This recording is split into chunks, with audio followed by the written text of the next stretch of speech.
faut juste avoir envie de transmettre et à partir de là, tout peut arriver, quoi. Je suis agriculteur en retraite et qui a choisi de maintenir son activité pendant 2 ans comme salarié à mi-temps. Parce que on ne s'arrête pas comme ça d'un métier de passion comme celui d'éleveur. Et donc j'ai choisi, non, j'ai pas choisi. Mon fils a décidé de s'installer donc en 2014 sur l'exploitation et du coup il était déjà là depuis 2007 à mi-temps, à partir de 2011 à plein temps. Du coup, ça lui a permis donc de voir un peu et de se projeter et d'imaginer ses projets futurs. Et mon rôle à moi en fait a été de l'accompagner pour mener à bien ses projets. Si on entretient une bonne relation avec son successeur, dès le départ, avant même qu'il s'installe, ça a déjà de lui laisser un peu la main pour qu'il prenne en main justement la charge d'être éleveur et d'être chef d'exploitation. Et c'est tout simplement d'accepter, de faire confiance, d'avoir envie de faire confiance, d'avoir envie de transmettre déjà aussi, parce que ça c'est important. Parce que si on n'a pas envie de transmettre, on n'y arrivera pas. Et c'est faire en sorte que le jeune puisse s'épanouir. Et pour ça, il faut lui laisser de la place et l'écouter. En termes d'organisation du travail, je reviendrai surtout sur justement faire des choix qui ne compliquent pas la vie de l'éleveur. Parce qu'on a, comme je disais dans la table ronde, on a très vite fait de faire le tour de l'arbre pour passer devant.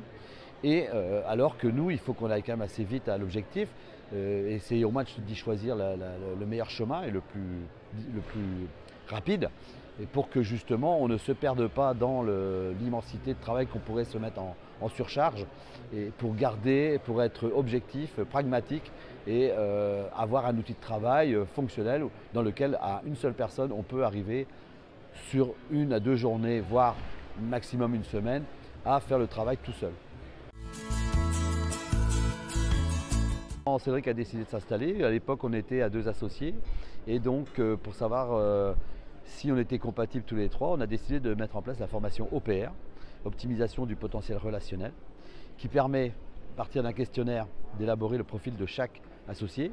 Et à partir de là, apprendre à communiquer ensemble par rapport aux atouts et aux contraintes des uns et des autres, pour essayer d'avoir une communication la plus limpide possible, avec forcément des points de rendez-vous, avec de l'écoute, parce qu'il faut aussi écouter pour entendre et pour faire évoluer justement les projets et l'avenir de l'exploitation.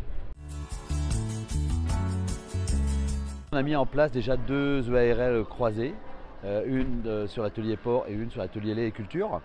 Et derrière, on s'est retrouvé donc avec mon fils sur la partie lait et culture.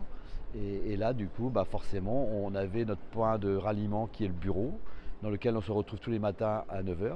C'est vrai que chacun a son travail à faire, chacun sait ce qu'il a à faire, mais à un moment donné, il faut trouver un moment pour échanger et partager sur la charge de travail.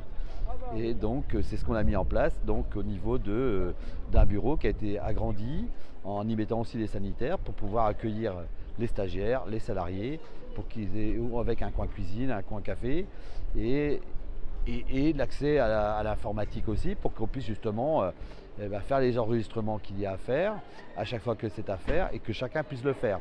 Voilà.